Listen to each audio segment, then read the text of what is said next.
Goedemorgen. Mij was veel interactiviteit beloofd, dus goedemorgen. Welkom in Rotterdam, welkom in de Doelen. Sommigen van jullie waren misschien bij vorig jaar in de vanillefabriek. Ook een mooie locatie. In eerste instantie moest ik een beetje wennen, want je raakt toch snel gehecht aan zo'n mooie locatie als de vanillefabriek. Maar nu ik hier kom, denk ik, nou ja, dit is ook wel idee. Veel meer mogelijkheden, mooie zalen. Als we willen kunnen we hier een cello of een pianoconcert geven, maar laten we ons maar beperken tot de inhoud. Jullie zijn gekomen voor web en inspiration. En ik hoop dat de eerste spreker die belofte ook gaat invullen. We zijn een klein beetje uitgelopen op het programma, zoals je misschien hebt gemerkt. Misschien was je net aanwezig bij de fake Steve Jobs in de hoofdzaal.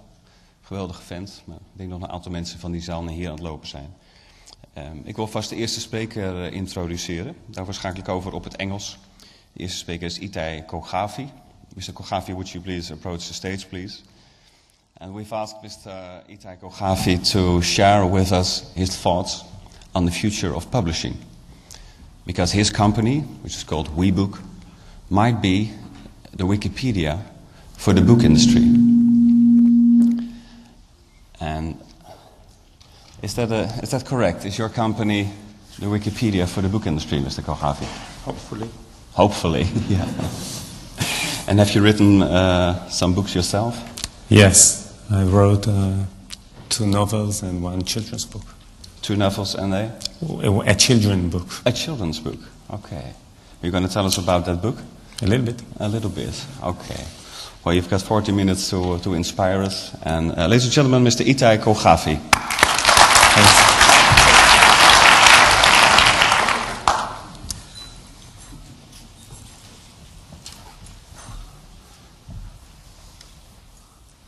Okay, so what I want to do today is to share with you a little bit the process of how an internet idea can come, what's the problems of doing it, and mostly what are the questions, because in the internet days, I think that there are more questions than answers, and sometimes you do things as best as you can, but you have no clue whether it will work or not. So I had experience with 2 other companies. One of them was not connected at all to the internet. The other one was an internet company. And each one of those companies were different. Both were successful. One of them went public. The other one was sold. And this is a company that I founded approximately a year ago. And I founded it after I finished writing a book, my second novel. It's called Nabil's Secret, kind of the secret of Nabil. And when I finished writing it, it's approximately a 250 pages book. I sent it to a few of my friends just to get feedback. And since my friends like to give bad critic, they told me basically all the bad things about the book. How I should have developed it better, how the characters should have been better, what could I do here, what typo, they found there. And I said to myself, well, actually the comments are very good, but I wish that I would have received them earlier on, because any one of you who wrote a book know that after you wrote something, even if it's just a story, after you write something, it's very difficult to go back and start changing it and edit it, etc. And when I was thinking about it, basically, I thought that the work of writing a book is a very lonely work. People see it for 1 year or 2 years in some cold place with some old bread and warm water, or in a Starbucks cafe, and they write. And only after, this 1 or 2 years, only then they try to publish it, and they're, looking to make it a success. And I asked myself whether this is the right thing to do, or whether this is the only way that things can be done. And it was exactly the time when YouTube was sold to Google. And I looked at the internet, and I thought to myself, almost any industry has changed tremendously by the internet. The video industry, the music industry, the encyclopedias, the software by the open code and open source, the travel industry, the financial industry. I mean, each one of them, what has changed, it's not only the distribution channels, it's not only the way that content or products are sold, but it's how they are created. You know, on YouTube, what's interesting is how things are created. In Wikipedia, it's interesting how things are defined online. So it's not only the distribution. And I thought to myself, how come the publishing industry is maybe the only industry that hasn't changed so much? I mean, things in the publishing industry are the same as they were 200 years ago. And I thought, let's check it out. And then I remembered something from some voluntary course that I had in the university in the first degree, that Charles Dickens, when he wrote some of his books, he didn't write it as a whole book, but he wrote it chapter by chapter, and each chapter was published in a magazine. And the readers gave comments. So the readers actually sent all kinds of letters to Charles Dickens, and he read them, and sometimes he continued the book according to these comments as well.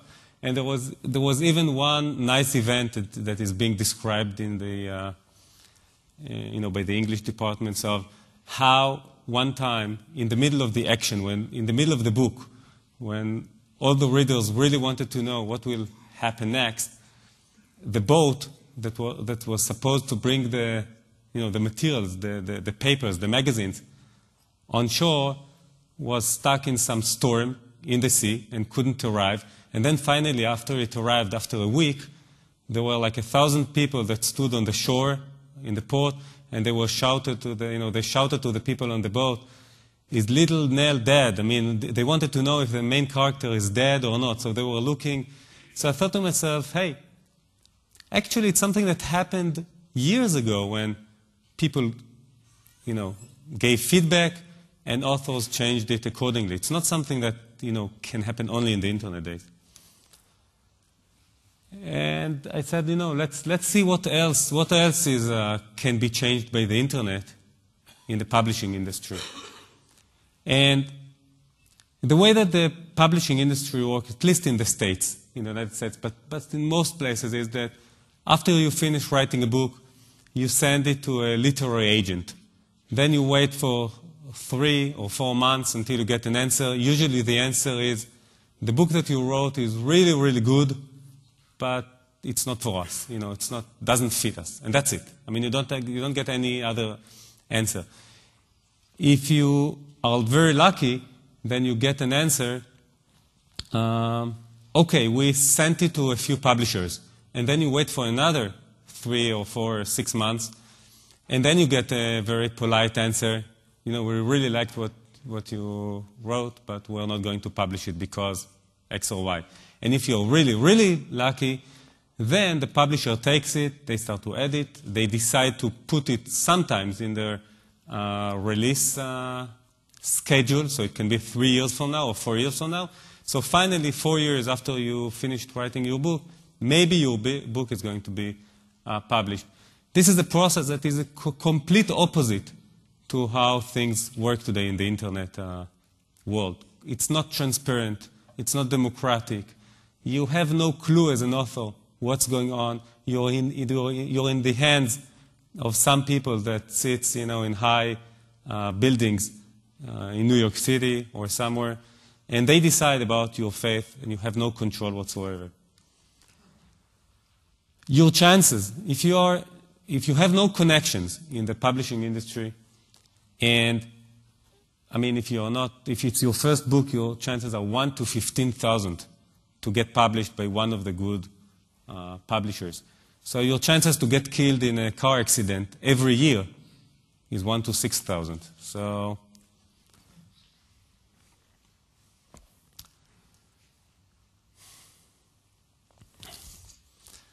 you can see here some examples of authors that we all know, how much time it took them and how much luck they had to get their books published. And I'm talking about kind of, the best authors in their categories.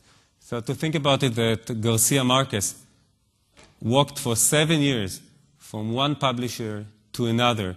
He described that he went to 80 publishers in 7 countries, and nobody wanted to publish his books. So think about it, how many Garcia Marquez there are in all parts of the world that just didn't make it because they were not lucky enough. I mean, they were really talented, but they didn't make it because they were not talented. So I continued to learn the industry. So the first thing that I like to do when I start something new or when I want to study something new is I look at the Harvard Business School case studies area, download all the case studies. By the way, you can do it. It costs $6 and you're getting a full Harvard Business School case study with great information, usually. That's the best way, in my opinion, to learn very quickly and in a fun way an industry, to begin learning it. So I found a case study on a person called James Patterson. And he's a bestseller US author, kind of thrillers, and who used to be in the advertising agency. So he was a CEO of some advertising agency and decided in 1996 to become a writer. And they wrote a case study on him, because usually a case study is being written on companies, not on people. But they wrote it because you can see that this person is an industry.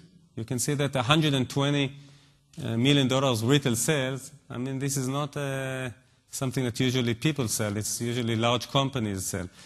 So the indication that it gave me is that if you're successful in the publishing industry, there's a lot of money on the table. If you're successful. Most of the people, of course, are not successful. So in the case study, what's interesting is that James Patterson was the complete opposite of how I imagined authors, or at least as a child, my romantic idea about authors. My view always on authors were that these are people that write in order to express something, because they don't have any other thing that they want to do more. I mean, they have to write. They want to do it.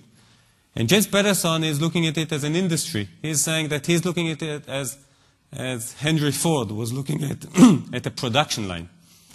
So he describes how he sits in a round table, and he writes 3 books every year.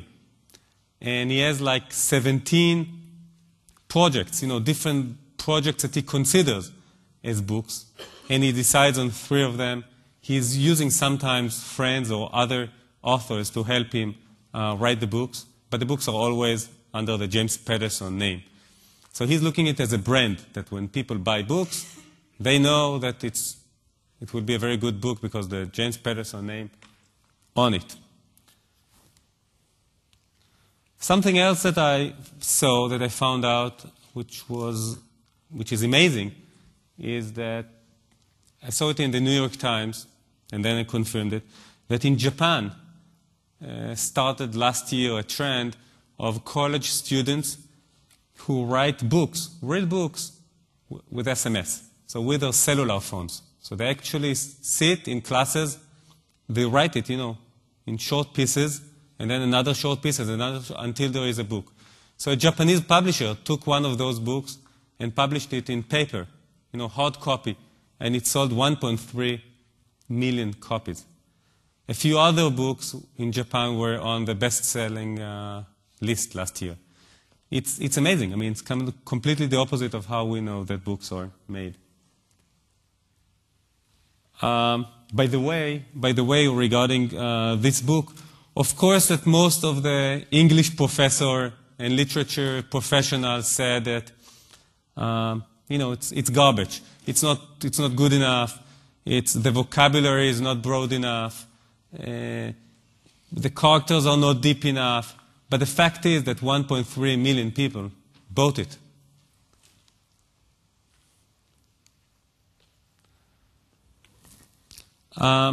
You can see here some statistics about the book industry. It's a $50 billion industry, so it's a big industry, because usually I thought of the publishing or of the book publishing industry not as an industry, not so much as something that is about money, but more about talent. But it's a big industry. What's amazing is that almost any person that I speak with say that either he or she wants at some point to write a book, or they know somebody who really in the process, or that they want to write a book. So it's something that is a desire of so many people. Now, it may be, I'm looking at the last point, it may be that we don't want to read, all the books that anybody writes. But it's amazing.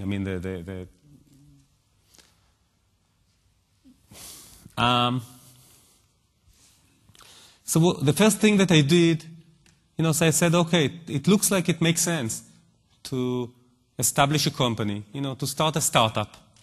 And that the main goal of the startup in general will be to combine between the internet and the book publishing. This was in general, without getting into too many more details. This was the idea. Take kind of a large publisher, combine it with the internet, and make something different. And when I thought to myself, what can be,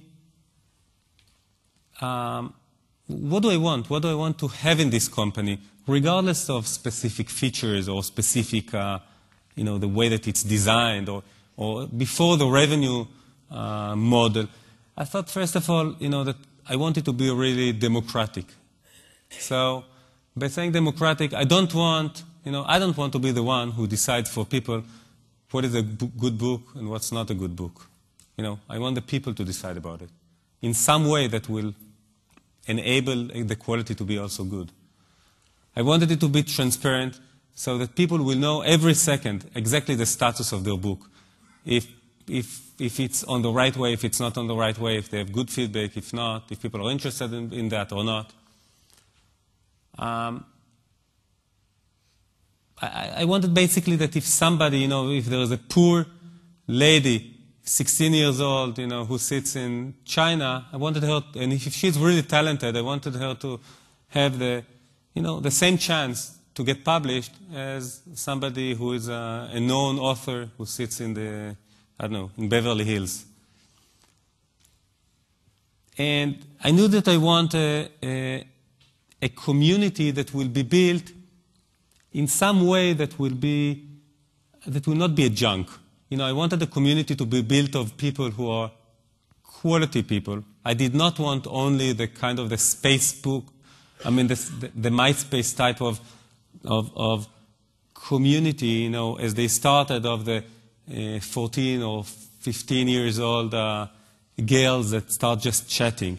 I wanted people that have master degrees in literature, people who wrote books, who are writing blogs, who are writing journals, I wanted them to build in a quality way so that in the end of the day we will really have very high quality books, not just junk.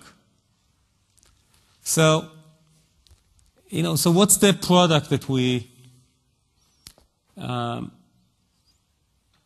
that we built? You can basically get into the website today, into WEbook.com, and you can define that you want to open a project. A project can be a book that you already have at home and you upload it to the computer, or it can be a story or a book that you just start writing. Or if you're already in the middle of a book, you can upload it then.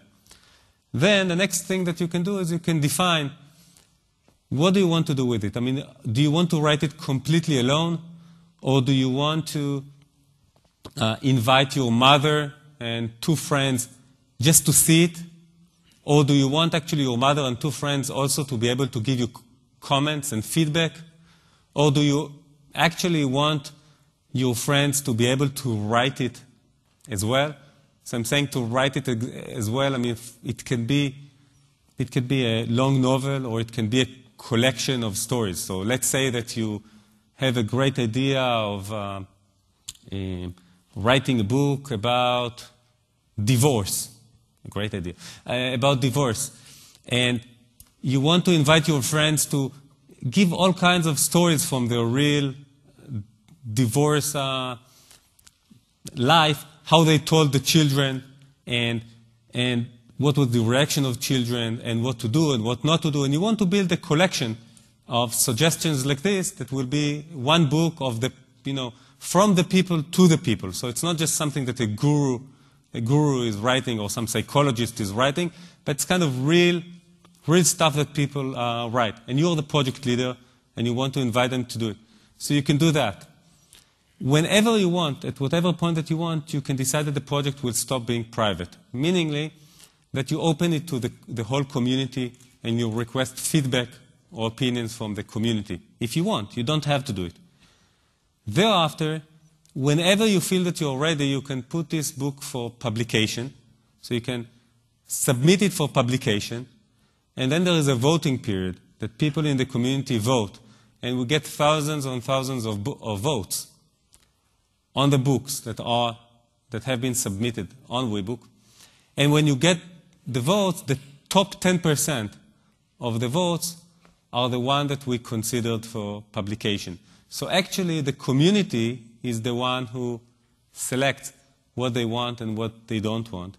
And we have a kind of a statistical way. It's a kind of a statistical prediction to know what can be a bestseller, what cannot be a bestseller, what people like, etc. And what we're working on doing now, until now we've done it just in general voting on the books without, didn't matter whether it was specific genre or not. But what we're going to do now is to do it according to different genres. So if you have some kind of a genre that is not a bestseller type of genre, but still a lot of people are very interested in a specific book, let's say a book about physics or about mathematics, this book can be published. What was very important for us as well is that it will not be just a website when just people communicate between themselves and upload things and that's it. We wanted to make sure that in the end of the day, after books are chosen, they will actually be printed, in print, in paper, not only digitally, and will be distributed to the stores. And there are several ways to distribute these books to the stores, not only through Amazon or BarnesandNoble.com, which we do, but also by cooperation with existing large publishers who want an access to user-generated content or to crowdsourcing books, and then to distribute it under the core branding of WEbook and a larger publisher or so. So in the end of the day, if your book was chosen by the community in WEbook, it will be published and sold in bookstores and in the internet.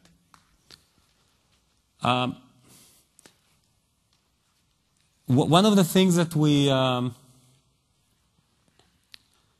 that I struggled with in the beginning was what should be the relationship between us, kind of as a company, and the writers. So I'm starting from the last point, from the third point. My first instinct when I started the company was that if you write something on WEbook and you used our tools, we invest a lot of money and time in the platform that we give you. We give you the ability to get feedback from a lot of people. And even people give you feedback and edit it, etc. If this is the case, and you put a book on WEbook and it's being chosen for publication, my first instinct was, hey, you should give us the option, at least you should give WEbook the option, that if the book is chosen, then we will have the right to publish it. We will have a first refusal right. And if we don't want to publish it, go somewhere else and publish it. But thereafter, when I thought about it not as a company, but more as the writer, I said to myself, if I write a book I want to choose. I want to choose who do I want to publish it with. So if I want to go and publish it with some other large publisher, not with WEbook, I want to do it. I don't want to give you an option in the beginning that you will publish it. And it's a question. It's a question what is right to do. What we decided to do is what I just said now. If you write on WEbook, you can use WEbook, you can use the community, you can put it for publication, and then if your book is chosen after all this process, if you want, you can go to another publisher and publish it there, and as if you used WEbook and we earn nothing.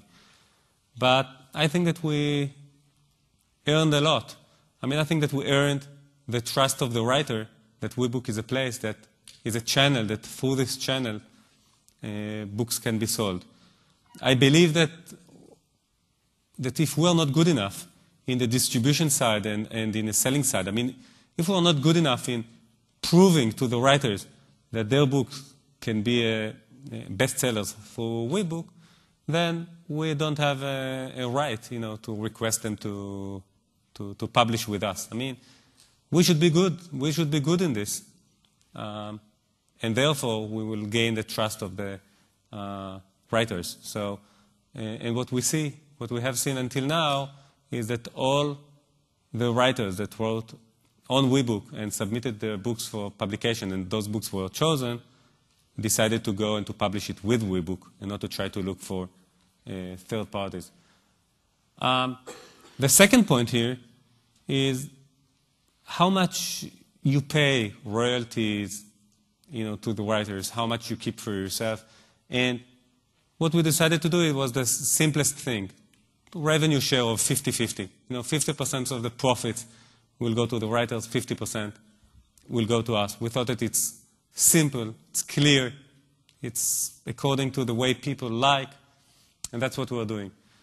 And the first point here is copyrights. Sometimes a lot of people think, okay, so if I put it online, if it's not in my drawer at my house, if I put it on the web, somebody can take basically what I did and copy it, and then they will have a book, and they will sell it under their name.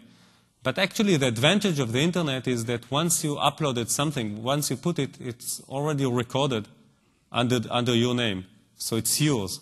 So you can prove actually that you were the first one in the world who put it. So it's a pretty good mechanism to protect against that.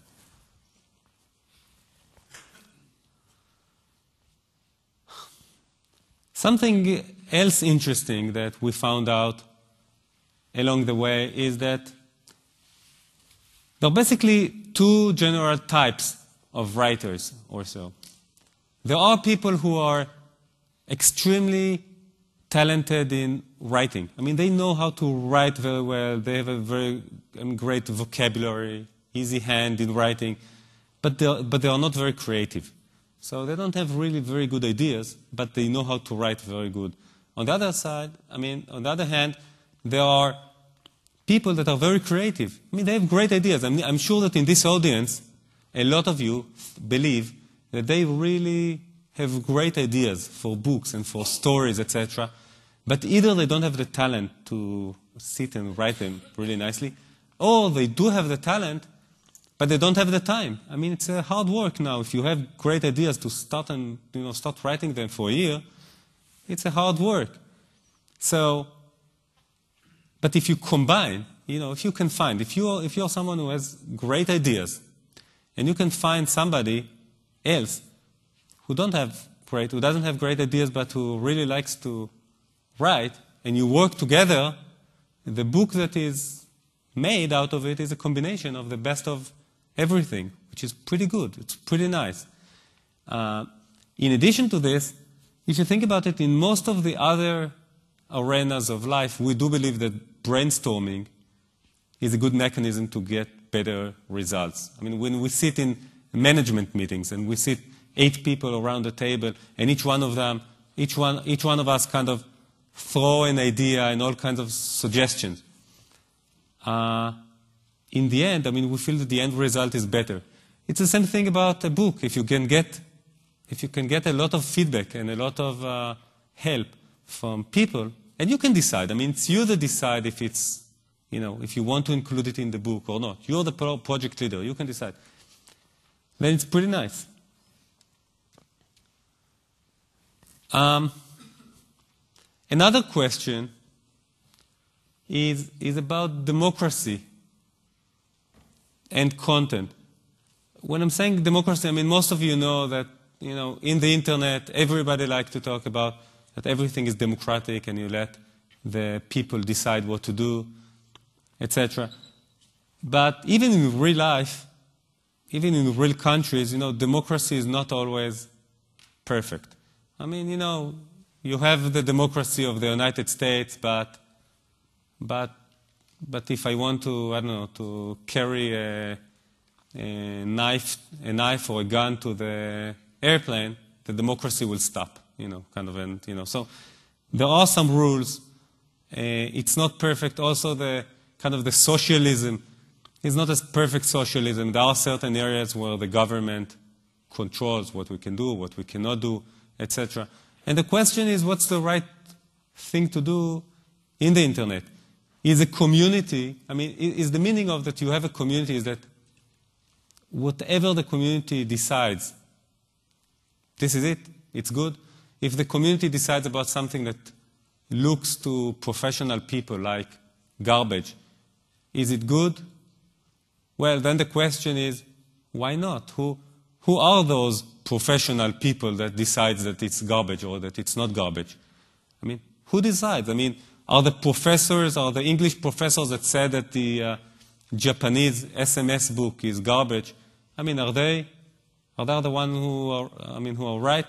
We all remember about Wikipedia that only 2 years ago, many professionals said that Wikipedia is garbage. It would never be like a Britannica encyclopedia, etc. And we all know where is Wikipedia and where is Britannica today. Not only in distribution, but in the quality. So it's a question. It's not a question that I have an answer for it, but it's a good question. So what is quality? What is quality content? Is quality content is something that that most of the people vote to? I don't know. Probably most of us think that this is not the right answer. Most of us think that what most of the people read is not quality. Therefore, you have to start splitting it into categories or genres, or you should find a way to make small groups of democratic system that you will have, good quality in each one of them, or at least things that people want in each one of them. So bestsellers on the one hand, and some other quality things on the other hand. It's questions that we will find out. It's not clear.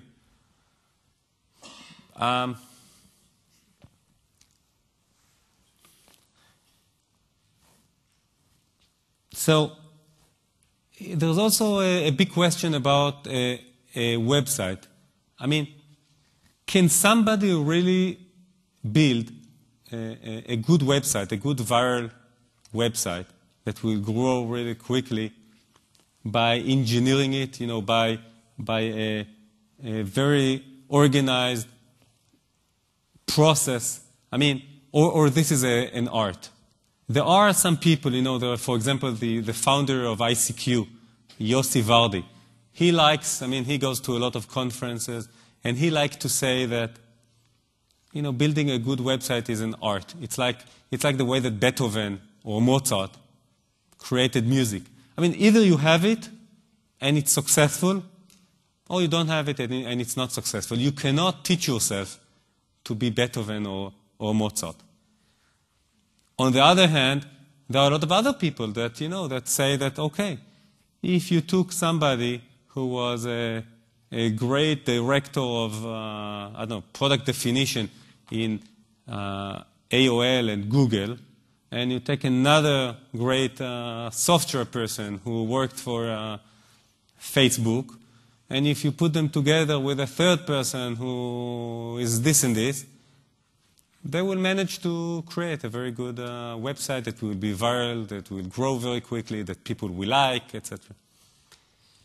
I don't know what's the answer, but what is clear is that the advantage of the internet is that you can get feedback very quickly from people. So you can actually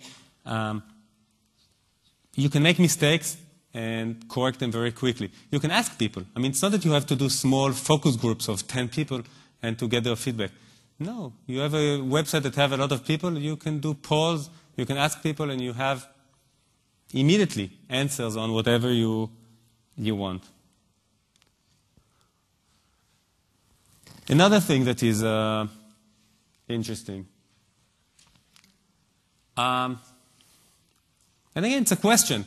Who am I to say what's the right answer? I can tell you my opinion. But again, I heard people say, and people that are very successful, people that raised tens of millions of dollars from venture capitalists, after they told the venture capitalists, revenue is a distraction. We have no clue how the company will make money. We simply have no clue how it will make money, but we think that people need it. It's a need. It's something new. And somehow it will grow. It will find a way to create value, that either somebody will buy the company, or it will find a way to make money, or it will go public, or whatever. So this is one approach. The other approach is the traditional approach of, okay, let's build a business, and let's make sure that we know how to make money.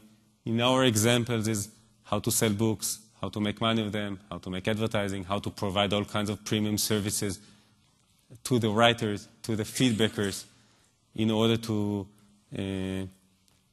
get money. I'll give you an example of things that can happen on our website with cash transaction.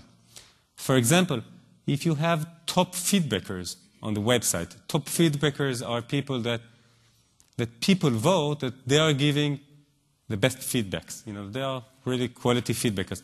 And if you wrote a children's book, for example, and you want to get really good feedback on the children's book, then you want maybe to get also feedback from top feedbackers because you appreciate their opinion.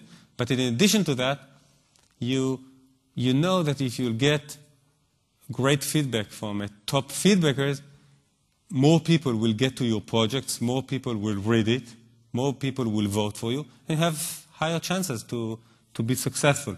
So are you willing to pay such a top feedbacker for them to look at your book or not? I think that yes. I think that you will be willing to pay because the top feedbacker have a lot of other possibilities, and alternatives who to give feedback to. So it's interesting. It's just all kinds of ways to think about it. Are we out of time? Or? Yes, we're running out of time. Okay. And I guess you have built a pretty strong case for WEbook. I guess it's very interesting, not only for publishers, but also for authors, I guess. But before we run out of time, I would like to ask some questions, and maybe the audience would do also. Before we go into Q&A, yeah. Because I'm not sure what you are leaving out now, why you stop in the middle. Yeah, that should be my question.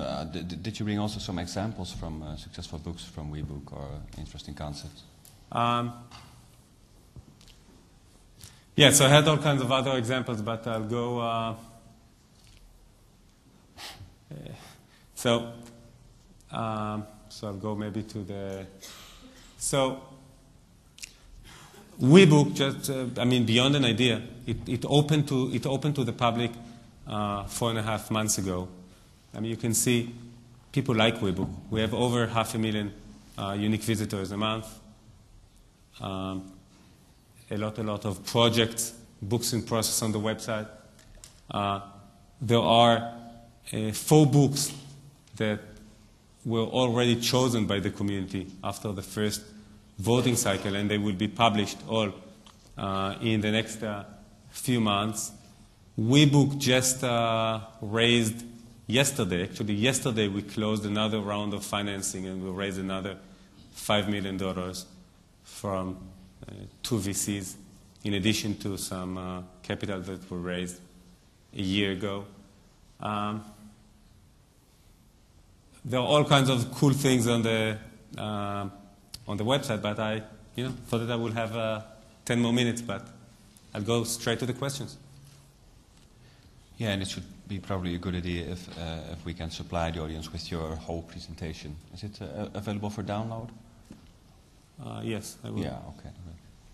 Zijn er vragen in de zaal die nu nog gesteld willen worden? What you can take, by the way, what you could take from the presentation, or I described it more as a kind of a story, more than as a story than as a structured, presentation.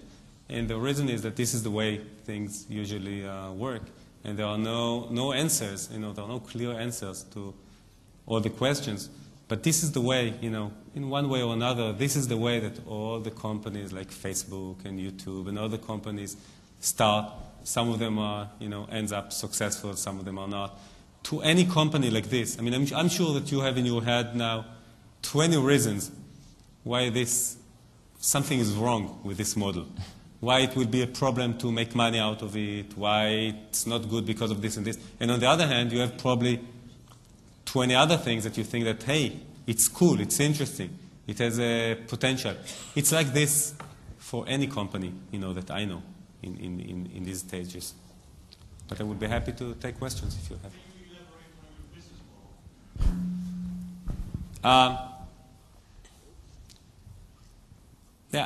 There are some things that I do not want to talk about yet, just in order not to.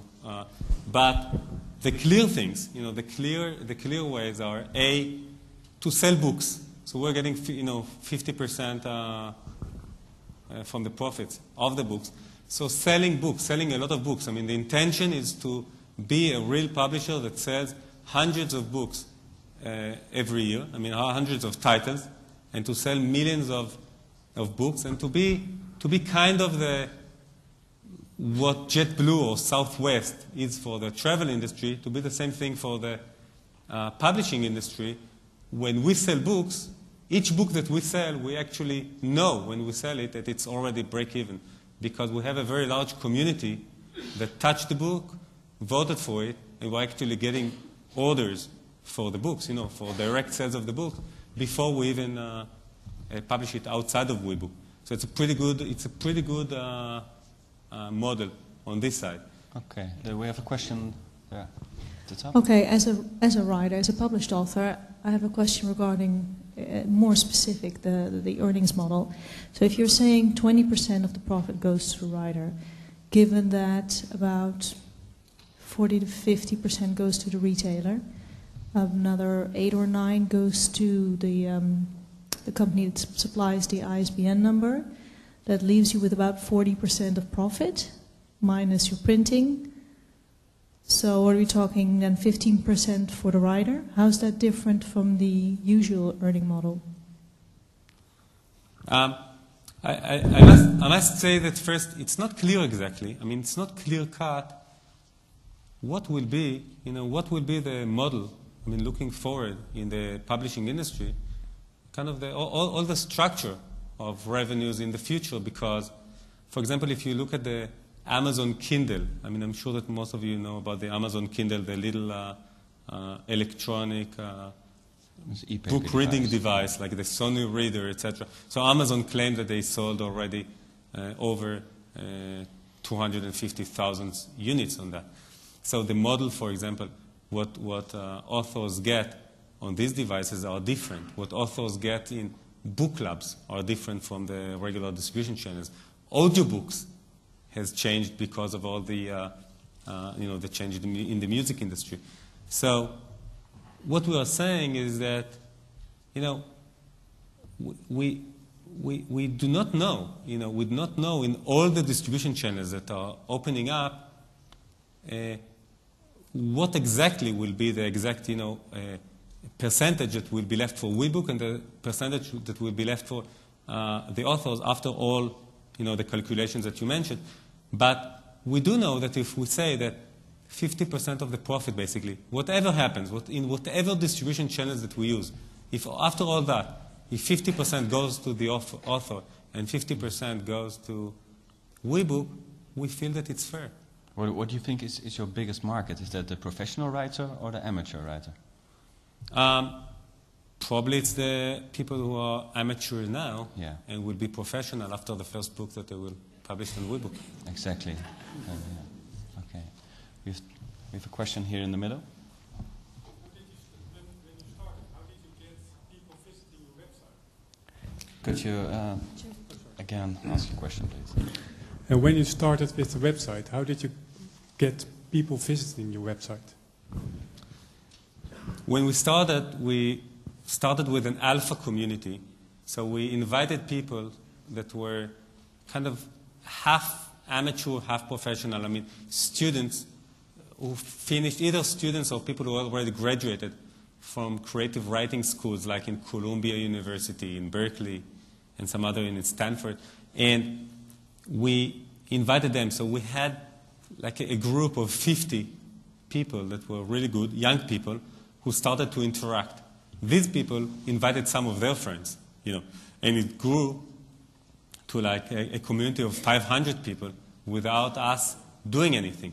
Thereafter, when we opened it as a beta, as a beta website, we started to, we requested the community people to spread it around their Facebook, friends and around their friends, and it started to grow in this way.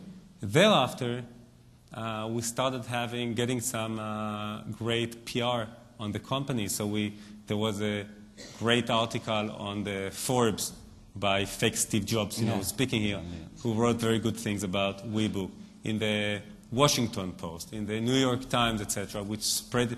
And thereafter, it was a viral distribution. Okay, we're going to our last question before we go to our lunch. The lady in front. Hi, I would like to know then what you're saying. What was the most things that attracted the people, giving all the feedback and giving you the free publicity?